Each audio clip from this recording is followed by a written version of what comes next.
up, guys? Thanks so much for clicking on the video. My name is Leah, and let's recap and review Real Housewives of New York. This is season 14, episode 14, and the final episode of the reboot.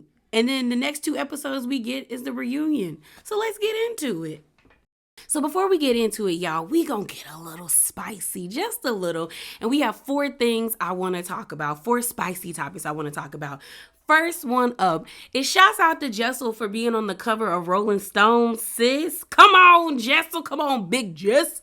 And what I find funny and what made me want to talk about this is how Rolling Stones decided to talk about, roll out their article.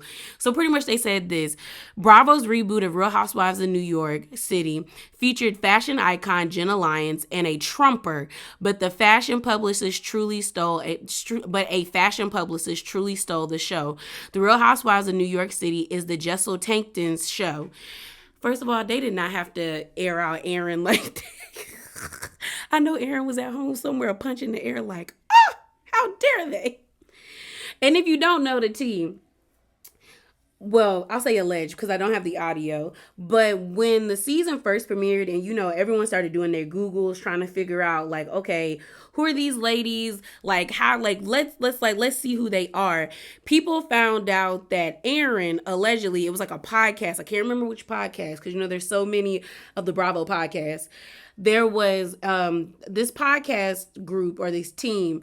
They were on their episode. They let it be known that they did digging on Aaron, and allegedly they found out that Aaron allegedly donated twice to the Stop the Steal fund, where a lot of the Trump supporters, MAGA supporter, whatever you want to call them, felt like Biden stole the election. So I don't know what she was funding to for what to happen, but ever since that happened, and allegedly they felt like that was a confirmation of her support, people have just been referring to Aaron as the Trumper. And I feel like maybe it is true, even if you had any doubts, but I don't think Rolling Stone would put that on them, would put that out there on their headline if they didn't have tea about it. But the pictures are actually really cute. My favorite picture is her in the snakeskin outfit with her foot on top of the table and she's drinking a little drink. She has this cute little pinup outfit. And it's she took pictures at this really cute New York, old diner. And I was like, shouts out to Jessel. Shouts out to Jessel. So the next thing we're going to talk about, is Brynn. One thing I'll give Aaron is when Uber revealed that Aaron said that Brynn was a social climber when they were in Anguilla, when they were fighting. Aaron was right. She clocked Brynn. Aaron saw Brynn and she clocked her because Brynn posted this to her IG stories. This popped up on my timeline on Twitter, and it was a repost of Jessel's Rolling Stone cover, and it says this. This was Brynn's caption. She says, not gonna say I told you so, but I was one of the ones who said since day one, it's the Jessel show and we are all her backup dancers. No one deserves this more. And I was like, Brynn, you're fake. Brynn is fake as hell because you said when y'all were in Anguilla, that Jessel was forgettable. And I don't know why Jessel's so forgettable. You were poking fun of her. And then even on this episode, you said that she's camo. You're you're a fashion girl and she's camo. She blends in. So it's Brynn is fake. Brynn is fake. And I think Brynn, like Aaron said, is a social climber. And now that she knows that the fans really go up for Jessel, she trying to get in where she fits in. Because honestly, I think Brynn, Sai, and Aaron thought they was gonna be those girls. They thought they was gonna be the breakout stars, and they're realizing that I would say neither one, but none of the three of them are that for anybody. None of them are. So if I was Jessel, I would have my good eye on Brynn, as her being my friend, because you can tell that she's only going to stay close to Jessel now because Jessel is the fan favorite of the show. And you see Rolling Stones is looking for her and checking on her. So Brynn is going to stick really close beside her, especially when next season comes. So on to our third spicy thing. So Miss Sai. So Sai also took to her IG story and she posted a screenshot of a scene that she was in on the episode, and it's her pointing to herself, and it says with the caption, "Is it me? Am I the drama? I don't think I'm the drama. Am I the villain?" I do like that soundbite on TikTok. And then underneath it, she writes, "My hate comments are aggressively sliding into my DMs in 3, 2, 1," and it was a laughing emoji. And here's my thing. I like a good villain when it comes to Real Housewives, but I like villains who stand in their villainry. Like, I'm thinking about like Margaret from Real Housewives in New Jersey, Kenya when she was really heavily in her villain bag, even Danielle Staubs on New Jersey, Brandy Glanville on Beverly Hills, even Tamara's old raggedy self. Like, when you stand in it, stand in it. And the thing about it is, like, you can definitely tell that Sai is uncomfortable with the reaction that she's getting from the viewers. Now, do I agree with people sending her hate comments? No, I don't. It's never that deep. It's never that deep. But we know that there are some Real Housewives fans who take this show to a whole nother level. To the whole nother atmosphere. So I don't agree with people doing that. But what I find funny is Sai is trying so hard to like act like she's unbothered, like this stuff doesn't bother her, like, you know, y'all doing this and this, I get a good laugh out of it. But yet you have people on your stories trying to advocate for you, saying how much of a good person you are. And my thing is, like, people can be both. There's duality in every person. I mean, people who are all the way bad, like, they just let go of the good side of them. And people who are like completely like angelic, which I don't think nobody is, they just let go of the bad. Like, I think everyone's like in the middle or on the far end of the spectrum. So I don't negate that Sky could be a really great person, a really great friend to be around. But the way that she showed up on the show showed some really nasty parts of her personality, and I wonder if she is going to do a 180 once they come back for season 2, because I'm one of those people, one of those Housewives fans. I think everybody deserves at least 2 seasons, unless you do something egregious like Jenny Gwynn being a racist, Diana's old weird ass. Who else? I bet you I can think of other people where I was like, yeah, no. But it's just, to me, I feel like this is a new cast. I would like to see everybody come back, and I would like to see what type of vibe or energy that they're going to be on.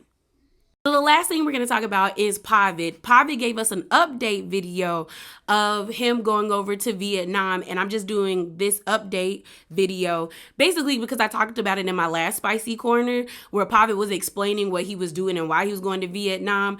But like my Twitter mutual said, shouts out to her, shouts out to Simone, she was like, I like this type of energy from a guy. Like, it's not aggressive, it's not weird. And I even said this is the type of pettiness, male pettiness, I can get into, because Pavit is being petty, showing you girls I like luxury. Okay, I had a good time. I ate as much as I wanted to. And I'm like, if Pavit is smart, he could probably finesse this into like a travel vlog and build on his income, because he did feature a lot of really good restaurants.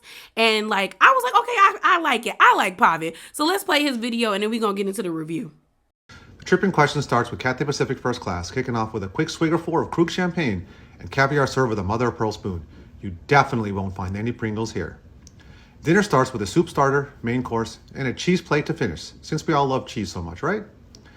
Champagne nightcap before I sleep. Let's keep this one-man party going as long as I can. It's free. Landing in Vietnam, I'm going to eat as much as I can. And yes, I'm talking about food, people. There's nothing else going on here. I only have about 30 hours.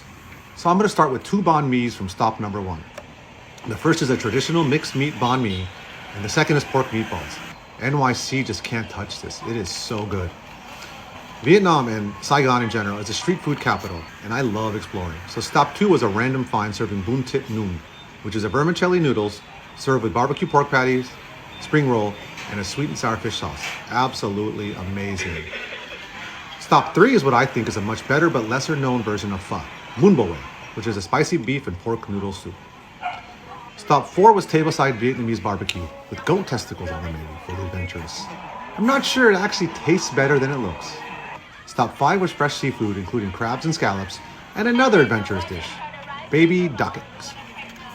And yes, this one probably does taste better than it looks. The next morning, before I fly back, 2 more meals. The first is com tom, which is broken rice served with pork chop and fried egg, and of course, Vietnamese iced coffee. But saving the best for last, which I think is the best banh mi in Saigon, banh mi hun hoa. This thing was massive. The return journey is again in Cathay first, but this time I'm sleeping the entire way home. I ate enough for a week in one day. All the restaurants are listed below. One last thought. Love me, hate me, but don't bond me. All right, y'all. So the episode opens up and we have our first sit down with Uba and Aaron. They're out at the park. You know, it's cold. It's like a really pretty winter day. And so they sit down after playing, it looked like on the bumper cars or whatever. And so they start talking about what happened at Swingers that happened like 4 days ago. And they were like laughing and giggling. And then Aaron decides to bring up Pavit. She pretty much says that she finds it weird that what Pavit said when Uba asked all the guys, like, tell me why you decided to marry the girl that you're with or be with the girl that you're with. And Aaron was like, you know what he said? I kind of take issue with it. And Uba stood up for Pavit and she pretty much was like, no, I actually like what he said. He pretty much says that he's happy that he's with someone who allows him to be himself. And Aaron was like, she didn't take it that way. She kind of took it as Pavit saying that like Jessel lets him do whatever and is just fine with it. Kind of trying to insinuate that maybe their like marriage isn't in a good place. And Uba was just looking at Aaron like, what are you talking about? Like, I think they're good. And Uba's like, I would want a marriage like that where I'm still able to be who I am and be myself and we're able to grow together. Like, when I meet somebody like that, then I'm gonna be happy. I'm gonna be ecstatic. So then Uba brings up how she was upset with or she just didn't like. That's the thing. I think Uba just didn't like that David, Sai's husband, was asking her like, why you ain't got a man? And Uba's whole thing is like, would you ask a man why he didn't have a wife? Like, why are you asking me that? Like, I didn't think it was his place. Like, I was a little thrown off by it. Like, when I find a man, I find a man. And then in her confessional, Uba pretty much lets it be known that she is seeing someone, but she's not really comfortable yet letting the ladies know. And the only person that knows about it is Sai. And they do the flashback of when Uba is showing Sai in her phone when they're at Swingers, like the guy in her phone. And so she also says, like, that's why I'm not going to tell Aaron because Aaron is like, E-News. She going to tell all your business. But like, I'm like, you know, I'm good over here. Like, we good over here. So then there's a scene of where Jessel is at Jenna's house and she's, excuse me, y'all, sorry. She's showcasing her jewelry. Like, she's starting a jewelry line, which I think is only going to feature like South Asian and Muslim creators and stuff like that, which I think that's really cool. And they're using Jenna's house to do so. And then Uba decides to come. Although I don't know how Uba did it because Uba was there to help with the modeling and give the model tips, who was modeling and stuff. But there's no way I would walk up that many steps to get up to Jenna Lyons' penthouse, because Jenna ends up telling Uba that like, oh, unfortunately the elevator to her house is out. And we all know that the elevator to Jenna's apartment goes straight, or her penthouse goes straight to her house. So I said, girl, I would have been like, I catch y'all on the next one. I'm not walking up like 30 flights of steps just to help. I'm not doing it. I wouldn't do it. So, Uba and Jessel are like in the Jenna's bathroom and they're talking. And Uba just lets Jessel know, like, girl, I went and saw Aaron and she pretty much had a lot of unnice things to say about your relationship with your husband. She pretty much said your man ain't got his ring on. He might be out here in these streets, girl. He might be doing some things in these streets. She also, like, they brung up about the Vietnam thing and all that stuff. And Jessel is like, I'm done. Like, I'm done with these girls. Like for real. And Uba was like, yeah, I think marriages and kids should be off limits. Like, there was no need for them to bring that up. So Aaron is like, yeah, I'm done with it. Like, I'm done. Aaron said, I'm good on them. I'm good on them, sweetheart. So, yeah. So then we see a scene of where Jessel and Pavit start communicating, or like she tells him pretty much about what what the girl's been saying, what Sai and Aaron have been saying about their relationship. And Pavit pretty much, I think, nailed it. He was like, it feels like they're projecting and they might not even be that happy in their own relationships. I think the reason why people find Pavit and Jessel's relationship a little funny is because Jessel told too much in the beginning. Like, girl, you should have never told these women you hardly know that you and your man hadn't been intimate or had, like, you know, been together for 2 years.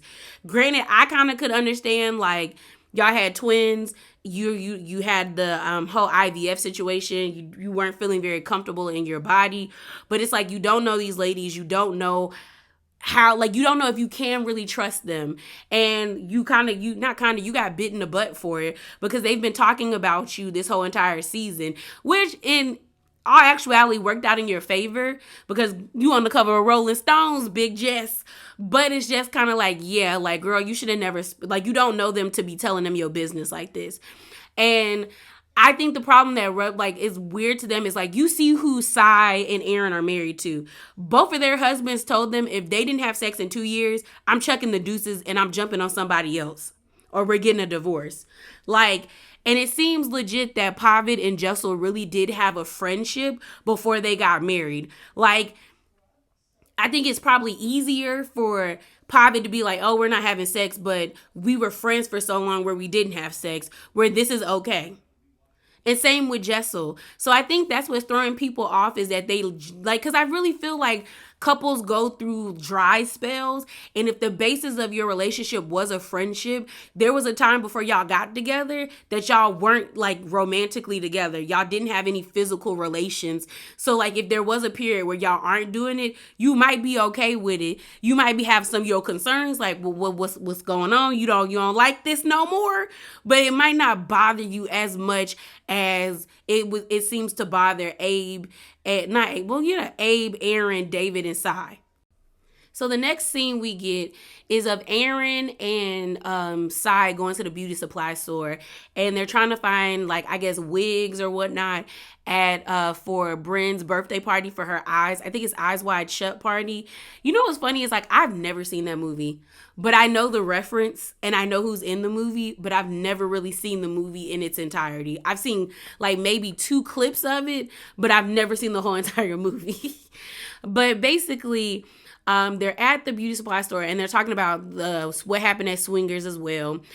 Aaron is upset about Jessel calling her a size parrot, but she says she wants to drop kick Jessel, but she doesn't care about being caught. Like, it. Both Sai and Aaron irritate me because it's like, y'all keep saying y'all don't care about Jessel, y'all don't care to do this, do that with her, but yet she's the topic of conversation for y'all. And on top of that, y'all keep adding in, I don't care. And it's like your action shows that you care. Sai is yelling, I don't care, while she got Erica Mena veins popping out the side of her neck and that big vein in her forehead. You got Aaron taking offense when Jessel walks into the party and ignores her. It's like, ooh, y'all, like, gives her a very brief, well, she didn't ignore it, gives her a very brief hello and keeps it pushing. But all the while, they're in this beauty supply store plotting on how they're going to buy a parrot mask and dress Aaron up as Sai's parrot, and how they have this routine that every time Sai says something, Aaron's going to mimic it, and then they're going to ignore Jessel. But they're weird. They're weird. And again, I feel like Sai, Aaron, and Brynn thought they was going to be them girls of this season. They really thought that they were going to be the breakout stars of the season, and they got egg on their face. You got people calling Aaron a Trump supporter, which that is not a flex. You got people harassing Sai, telling her how mean and nasty of a person she is, which, like I said, don't be harassing people. But in the girl DMs, and you got people getting tired of Brynn and her whole, like, sex kitten, sex pot kind of thing. And it's like, y'all are the weakest link. Like, people just don't see it for you, bro.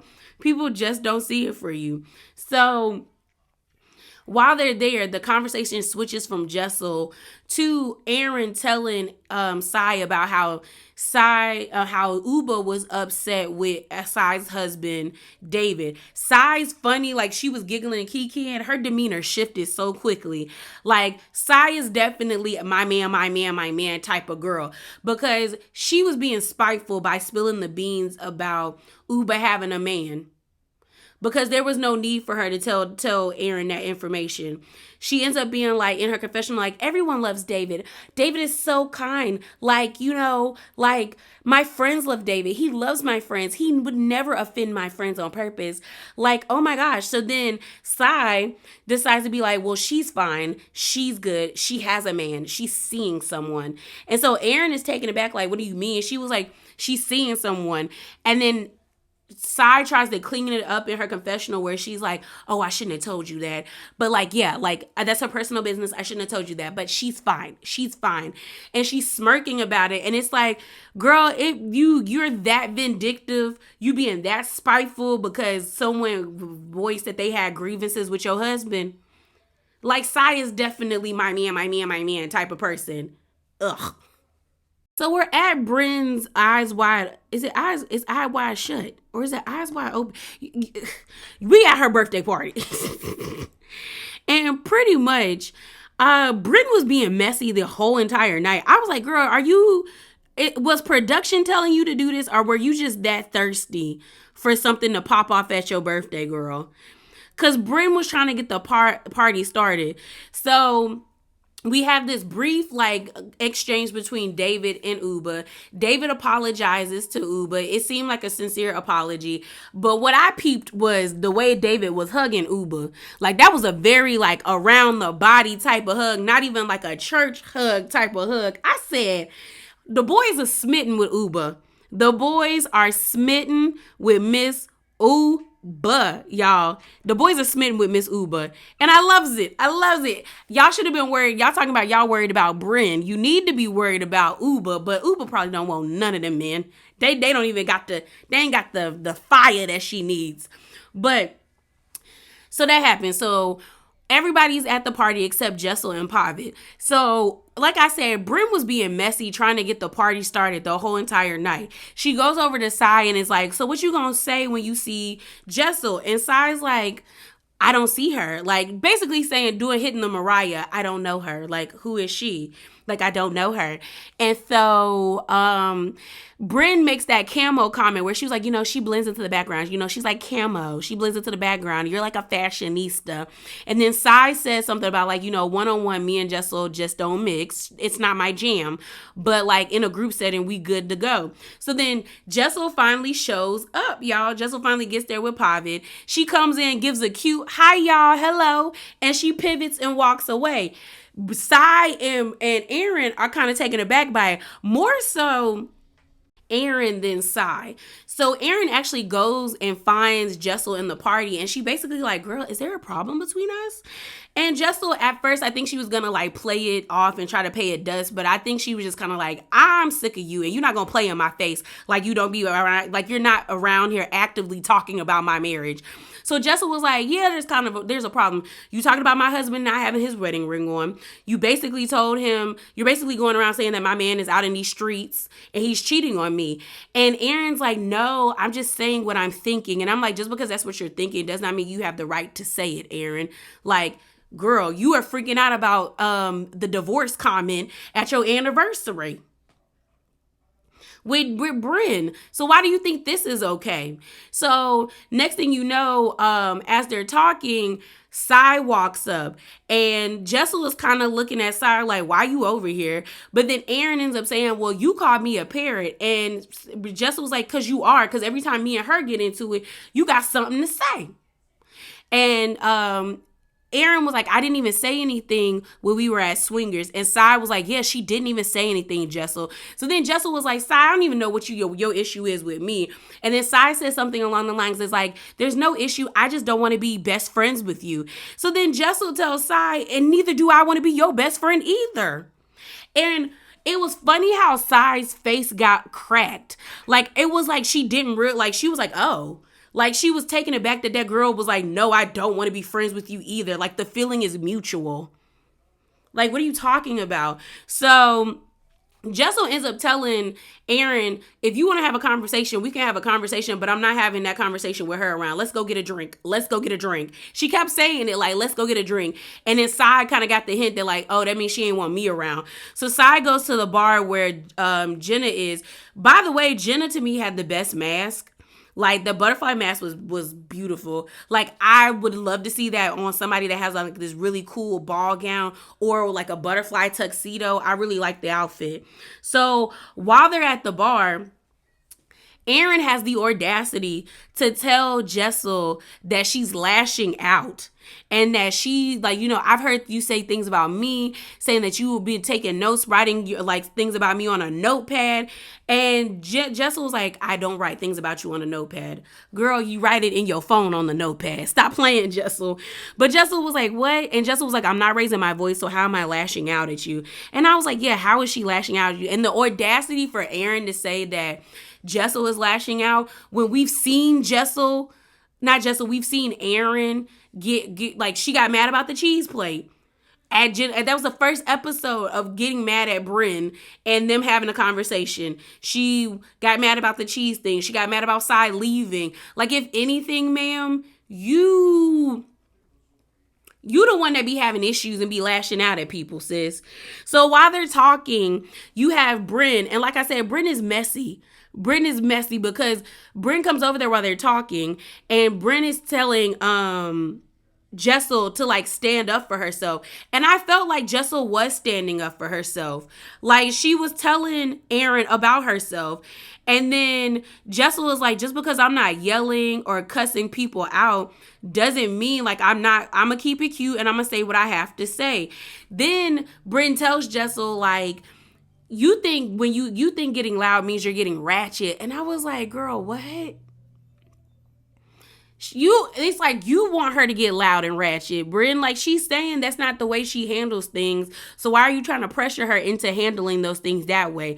I was wanting Jessel to tell Brynn to shut the up real quick, because you didn't have Brynn saying this to Jessel where she's like, you don't stand up for shit. And I'm like, who are you to tell her that? Who are you to tell her that? So then Brynn is like, I've been standing up for myself since I was a kid. I get that, but just because that's the way you stand up for yourself doesn't mean that's how other people stand up for themselves. Like, I was just like, Brynn was irritating me on this last episode. She really was. So, like I said, Brynn was being messy because she then wants to play this game where they put everything out on the table and she throws Pavit under the bus. So she pretty much, like I said, she throw Pavit under the bus, where she airs it out that Pavit called Sai bipolar. Sai takes offense to it because her mom was bipolar. Okay, we acknowledge that what Pavit said was disrespectful and it was ableist, and he took it back, but she shouldn't have said it. He shouldn't have said it. And then Brynn also says that Pavit called Sai a bitch. And my thing is, I stand by him on that. Okay? And Pavit was like, did I probably call her that? Yes. If you was being that way, you was being that way. So then Sai ends up saying, like, just because I tell the truth doesn't mean, like, and I'm a little abrasive, doesn't mean that I'm bipolar. And that's not right. But I'm like, okay, you right about that, but you are very abrasive. So then Sai ends up being like, well, Jessel's a liar. And she starts getting loud with Jessel. She starts lying, like getting very loud. And this is when I agree with Brynn a little bit, where at this point, Jessel should have either popped Sai in the mouth or they should have got loud. Because I know it had been me. The way we would been in there arguing, I'd have told her either lower your voice, or it could get real quick up in here. Because you want to scream and match, we can have a screaming match. And if you want to if we airing each other out, we can really air each other out. Because I was like, why are you yelling at her like that in front of everybody? And Jessel ends up saying, do not raise your voice at me. Don't raise your voice at me. Don't do it. Don't do it. And so Sai is like, you're a liar. You're a liar. And then Pavit is like, what did she lie about? So she brings up the Vietnam trip again. And Pavit's like, she didn't lie. They talk about how when they were at the sound bath, You said he was leaving in like 2 weeks, and that's why you're doing the staycation. And Pavit was like, I had the tickets. The date was supposed to be February 9th, but the borders, like, nothing was open for me to leave. So she wasn't lying.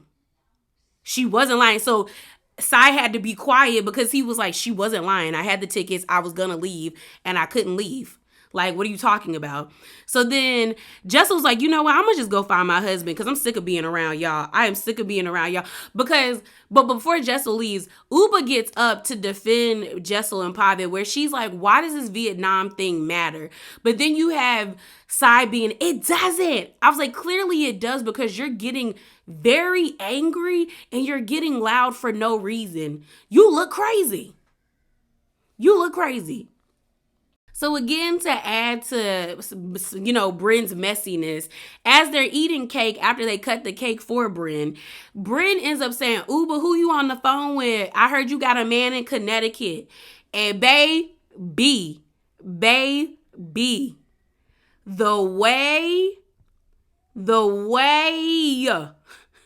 Aaron and Sai's face were cracked, and like Sai was like, Brynn, that's not cool. That's not cool. I said, ooh, she done aired it out. And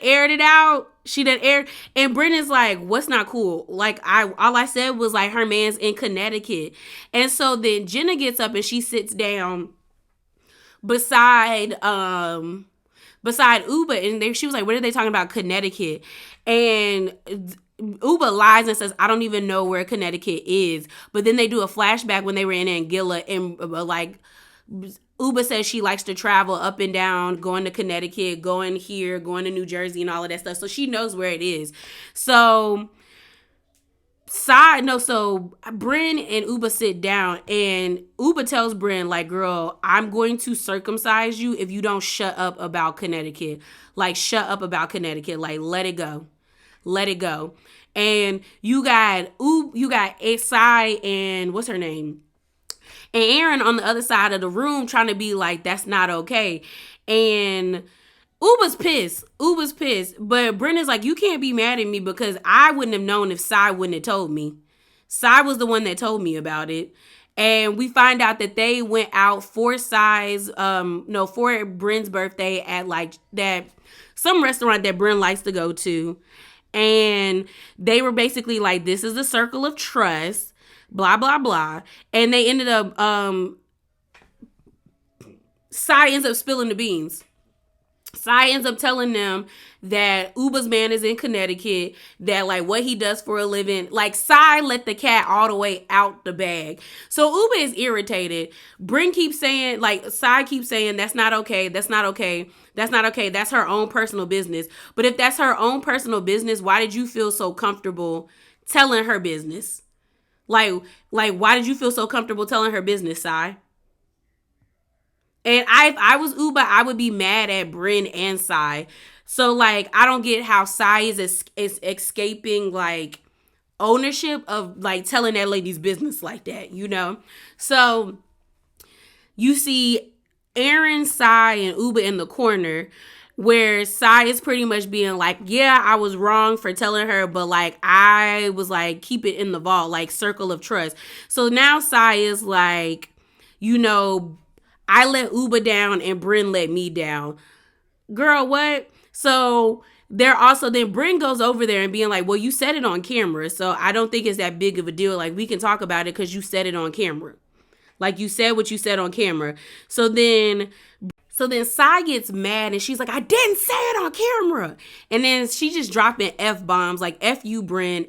Like, she was upset. Uba ends up leaving. Everyone ends up leaving. Like, Sai is really upset. She was like, that's her own personal. I just didn't get why Sai kept saying that's her own personal business. You shouldn't have brought it to the show. But, like, you being her friend, you shouldn't have told her. If Uba was trusting you to be the vault, why would you say it? Like, why would you say it? So everybody just is like, you know what? I'm out. We leaving. Brynn's kind of just looking like, well, you shouldn't be mad at me. Uba just lets Brynn know that they're not good. They're not good. Like, why would you? That wasn't your place to say. And, like, Uba ends up saying that Brynn is in the doghouse. Then you have, like, Uba and Sai talking outside because now Sai's trying to like save herself from like ownership of basically telling that lady's tea. And Uba's like, we're good. We're good. And Sai is like, Uba, you need to know that's not okay. And I'm like, what's not okay is you telling that lady's business. So if I was Uba, I'd be mad at all of y'all. Except Jen. Yeah, I'd be mad at all of y'all.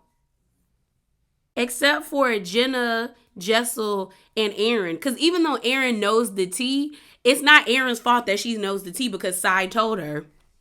That's it. So that's the end of the episode. They do their little wrap up thing. It says Uba's hot sauce sales have been going up, and I guess we might see the guy that she's dating because it's also saying that the guy has crossed state lines to come to New York. We find out that Sai still has her mom's ashes in a closet, and that she invited all the girls to like a weekend trip, but she didn't invite Brynn. Jessel and Pavit still, they in a better place. They still getting it on. The boys are going to like cheaper school. It's still a lot. Aaron is leaving Tribeca and I guess moving.